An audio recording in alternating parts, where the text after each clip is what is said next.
Seguimos aquí en Cátedra Médica. Hoy tenemos la oportunidad de contar con la participación del doctor Edison Rodríguez y vamos a estar hablando sobre bullying o acoso escolar. Así que ustedes como familias pendientes a todo lo que vamos a estar compartiendo en el día de hoy, porque sabemos que este es un problema que está afectando muchísimo, sobre todo en la adolescencia, en la infancia, y hay que estar pendientes de cómo identificar todo este proceso. Buenos días, doctor. Bienvenido a Cátedra Médica. Buenos días, Liz. Un placer estar aquí, como siempre, con ustedes. El placer es nuestro, doctor, y hablar de un tema tan importante como este, no solo para las familias, para los docentes también, porque sabemos que es un problema constante en nuestras escuelas y pues debemos educarnos al respecto como sociedad en sentido general. Así es. Pues comenzar definiendo, doctor, cuando hablamos de bullying, ¿de qué estamos hablando? Bullying es un término que ha sido bastante popularizado. Ya tenemos una oleada de contenido digital, películas, series y todo que tratan sobre el tema. Pero es importante diferenciar ciertas manifestaciones que van a haber entre los individuos, sin importar el contexto en el que se encuentren, donde a diario van a surgir diferencias, van a surgir roces, van a surgir momentos de tensión e incluso de agresión entre uno y otro. De lo que es una conducta sistemática, con planificación y donde se pueden identificar una serie de actores, dígase una víctima y un victimario. Y eso es lo que es el bullying. Hay que entender que detrás del bullying hay una diferencia de poder que muchas veces es real, pero otras veces puede ser percibida por los actores que participan. Entonces, esos conceptos nos pueden ayudar a diferenciar lo que es propiamente acoso o matonaje escolar, como también se le conoce en español, de lo que son diferencias y situaciones que se pueden presentar en el día a día en el roce entre estudiantes de diversos niveles educativos. Doctor Edison, entonces, ¿cuál es, digamos, la diferencia? Si nos retrotraemos un poco a lo que eran las conductas en las escuelas en el pasado, y todavía hay mucha gente que dice, ese es un cuerdoso.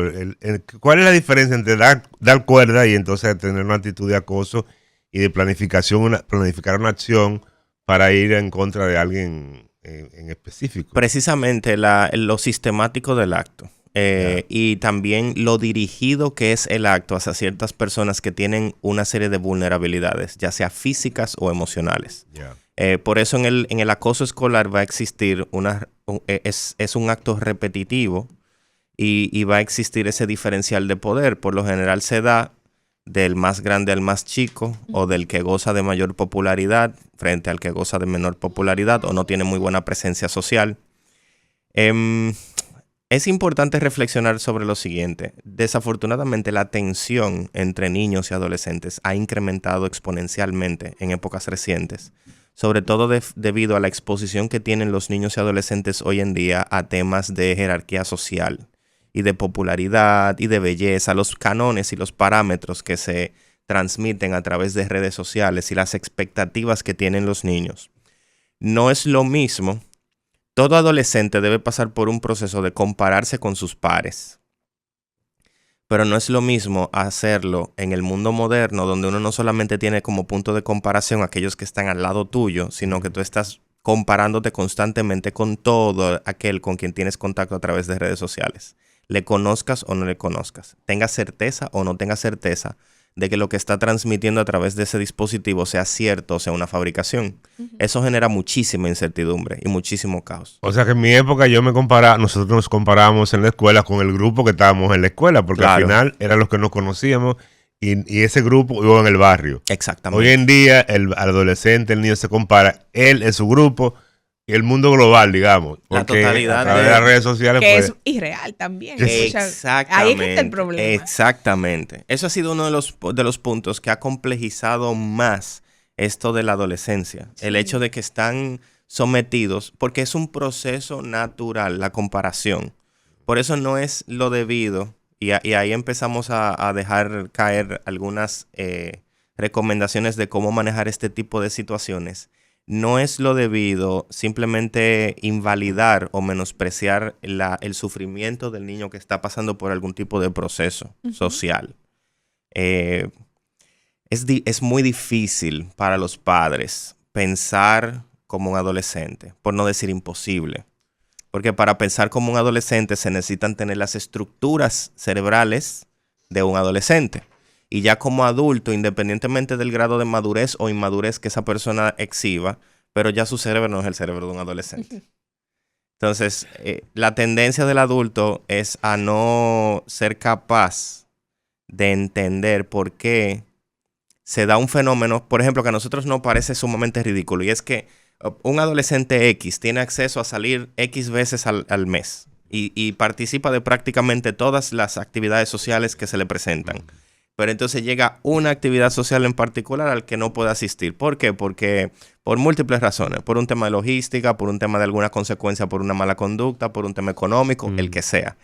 Y para ese adolescente, esa actividad a la que no pudo asistir es la más importante de todas. Ya. Y eso le genera cierto nivel de frustración y de una serie de condiciones. Y el adulto se queda, pero ven acá, tú tienes el mes entero saliendo.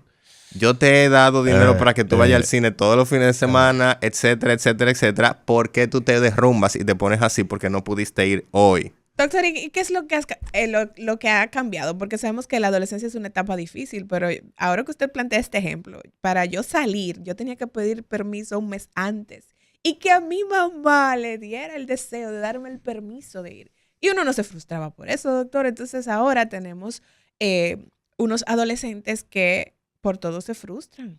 ¿Qué ha cambiado? Es difícil sacar conclusiones con peso científico de cosas que son difícilmente observables y cuantificables. Por esto, yo tengo que decir que esto es una opinión. Okay. Es una opinión. Okay. Ahora bien, es una opinión informada por el estudio, la lectura, la observación y la práctica clínica. Claro. Ahí estamos. Me encanta. Sí, tenemos que hacer esa aclaración. ¿Qué sucede? La resiliencia se construye. No, a diferencia de algunos autores y influencers y comunicadores y toda clase de personas que se dedican a regar información, la resiliencia no es un recurso con el que se nace. Se nace con ciertas bases genéticas o cierta predisposición a ser más o menos resiliente. Eso es cierto. Pero la resiliencia se construye a través de la experiencia y a través del mérito que se evidencia.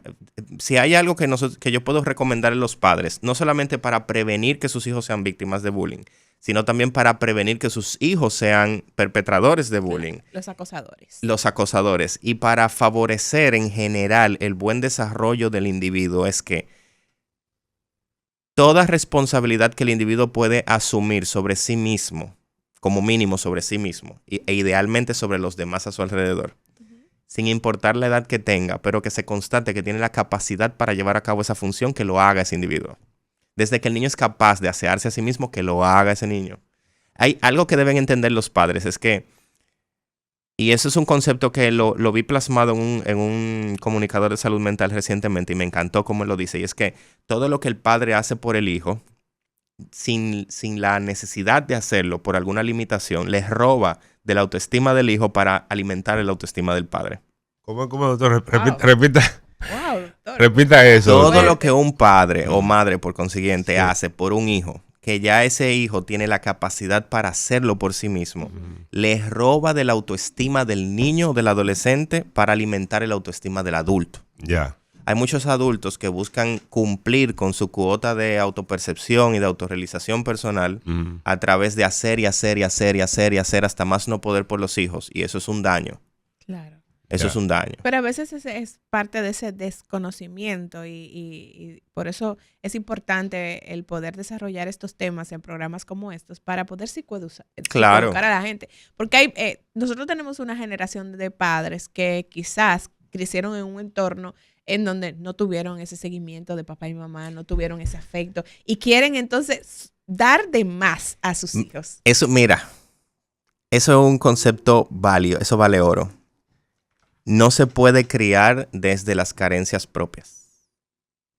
Uno de los primeros pasos que debe hacer todo padre es identificar cuáles son sus carencias propias o percibidas incluso de su proceso de crianza. Claro. Y modular esa angustia. Porque criar desde la culpa, criar desde el miedo, criar desde las carencias propias del no me dieron y le voy a dar, no genera bienestar. No lo hace. Genera dinámicas precisamente como esta, donde, y nos vamos a las causas del acoso escolar. No es solamente el estar expuesto a violencia y a dinámicas sociales inadecuadas, contenidos inadecuados a través de los mismos dispositivos. No es solamente la parte típica esperada de verse sometido a maltrato y entonces el que sufre maltrato en casa va a maltratar en la escuela. También hay aspectos relacionados con las expectativas sociales y con la incapacidad para sentir frustración. Tú hablabas de por qué estos adolescentes se frustran tan fácilmente y es por el hecho de que no les permitimos vivir frustración de acuerdo a las situaciones que se le van presentando. Y eso lo conecto con lo que decía, el padre que hace de más por el hijo lo maltrata, no es un bienestar, porque les roba la oportunidad de desarrollar tolerancia. Todos tenemos que desarrollar tolerancia. La resiliencia se desarrolla en la frontera entre lo que me lastima y lo que me deja marca. El rol de los padres es evitar llegar al segundo paso. El rol de los padres es permitirte que tú conozcas el mundo protegiéndote de los grandes males que hay afuera, pero permitirte que tú te tropieces y te peles las rodillas. Claro. Sí, la protección hasta un punto, Claro, pero hay que que sí. permitir que él pueda también, sobre la base de los tropiezos, ir aprendiendo y creando su propio esquema de Exactamente. resiliencia. Claro. Entonces, generalmente los padres tenemos la tendencia a estar sobreprotegiendo y sobre todo hoy en día, porque los padres tenemos muchos temores Sí. por el tema del mundo exterior que se ha creado de violencia, inseguridad, etcétera, etcétera. Entonces tenemos una sobreprotección a los hijos. El niño hoy en día hay que llevarlo a la escuela, aunque esté a 3 cuadras de la escuela, de la casa, porque tengo el temor de que en ese trayecto de 3 cuadras me lo asalten, lo violen, etcétera. Mira, hay una situación que nosotros tenemos que buscar la manera de cómo resolver. Tenemos que hacerle frente a esa situación. Y es que por un lado estamos sobreprotegiendo a los niños en contextos donde no necesitan ese nivel de protección y por otro lado los estamos dejando completamente expuestos. O sea, el padre que mantiene a su hijo bajo un esquema riguroso de hipervigilancia, pero entonces le suelta un celular y lo deja solo en su cuarto, no está haciendo nada. Espérese, doctor. Espérese. Hay más peligro en el mundo virtual que en el mundo real. Pero o sea, yo dejar, por ejemplo, que mis hijos se vayan solos al colegio es menos riesgoso que el soltarle el teléfono y que tengan acceso a toda la información que hay en internet. Pero por sobre mucho, pero solamente con estadística. La exposición a pornografía, la exposición a depredadores sexuales, la exposición a situaciones de violencia y aterrizando en el tema de hoy, a acoso cibernético, Sí. que es una de las formas más insidiosas y vulnerantes de acoso. Porque ¿qué diferencia el acoso hoy en día del acoso hace 20, 30, 40 años? Y es el hecho de que tenía contextos específicos. El niño recibía acoso en la escuela o recibía acoso en alguno de los contextos educativos a los que se exponía. Pero hoy en día ese acoso, ese video que grabaron de cuando le estaban metiendo la cabeza en el inodoro, en el recreo o le estaban golpeando para quitarle su merienda, ese video entonces lo cuelgan en redes sociales o se lo mandan por WhatsApp. Sí. Entonces, sí, mira, estamos... No quiero caer en decir que no existe riesgo en la vida. Todo proceso de vida existe riesgo. Ahora bien, ¿qué sucede con los padres? Los padres están hiperexpuestos también. Sí. Los problemas modernos son un problema de exceso, de hiperexposición a información, a contenidos, a entretenimiento. Estamos sobresaturados. A comida. O sea, la mayoría de los problemas modernos tienen que ver con el exceso. Pasamos de los déficits a los excesos. Exactamente. Entonces, ¿qué sucede con los padres? Porque tú decías, Liz, que los padres antes quizá no tenían las mejores estrategias y por eso no les podrían brindar la crianza o el upbringing adecuado. Pero hoy en día tenemos padres que o están paralizados por el exceso de corrientes chocantes de información de que si esto es lo correcto o esto es lo correcto o aquello es lo correcto. Y entonces o bailan de una idea a otra o se quedan completamente paralizados. Y entonces se reduce el proceso de parentalidad al acompañamiento. Tenemos ideas sumamente invasivas e inadecuadas como eso de la disciplina positiva, y de que los padres pueden ser amigos de sus hijos y todo ese tipo de cosas. y es difícil para los padres. Muy difícil. Doctor. Es difícil para los Muy padres, difícil. verdaderamente. Volviendo al tema de la sobreprotección que mencionaba el doctor Montero, y enlazándolo con el tema del día de hoy estamos hablando sobre bullying o acoso escolar. Regularmente las familias se preocupan y se acercan, de hecho, a los diferentes centros educativos cuando yo me entero de que mi hijo está siendo víctima de bullying. Pero yo no me preocupo de si mi hijo está haciéndole bullying a otro compañero. Entonces, ¿cómo manejar esta parte, doctor, de educar adecuadamente, no solo para que mi hijo no sea víctima de acoso, sino para que mi hijo no se convierta en un acosador? Uno de los principales factores relacionados que se han vinculado de manera científica al acoso es el tema de la pertenencia social y moral. O sea que las instituciones educativas no solamente tienen la obligación de tener protocolos claros, bien definidos de actuación frente a situaciones de acoso, entendiendo que ciertas políticas que se exhiben hoy en día de cero tolerancia y todo eso generalmente no ayudan a resolver la problemática. Okay. Porque ese niño que recibe una política de cero tolerancia y es expulsado de un centro escolar va a tener que recibir educación en otro centro escolar. Entonces no se interviene de manera integral y adecuada a la situación. No se evalúa por qué ese niño está presentando esas conductas de acoso, o por qué ese otro niño es víctima recurrente de acoso, que también guarda relación con sus características individuales. Sí, claro. Entonces, uno es un protocolo de actuación claro y adecuado, coherente, que no sea simplemente la intención de depurar el estudiantado, de eliminar a aquellas personas o aquellos estudiantes identificados como problemáticos, pero también se debe fomentar un adecuado clima escolar. Un adecuado clima escolar es no solamente hacer hincapié en la parte educativa, pedagógica, sino también promover la participación de las familias, sí, claro, en actividades de unión, en actividades de socialización. Eso no solamente va a traer a la luz posibles situaciones con los estudiantes, sino también les ofrece una oportunidad a esas familias de ser recibidas y de formar, de pertenecer. Eso ayuda a disminuir drásticamente el acoso. Nosotros tenemos que ir a una pausa, doctor, pero al regreso yo quiero que establezcamos el perfil desde el punto de vista psicológico de un acosador y de una persona o un niño, un adolescente que es víctima de acoso escolar. Perfecto. Eso después de la pausa, así que ustedes sigan en sintonía, regresamos en breve.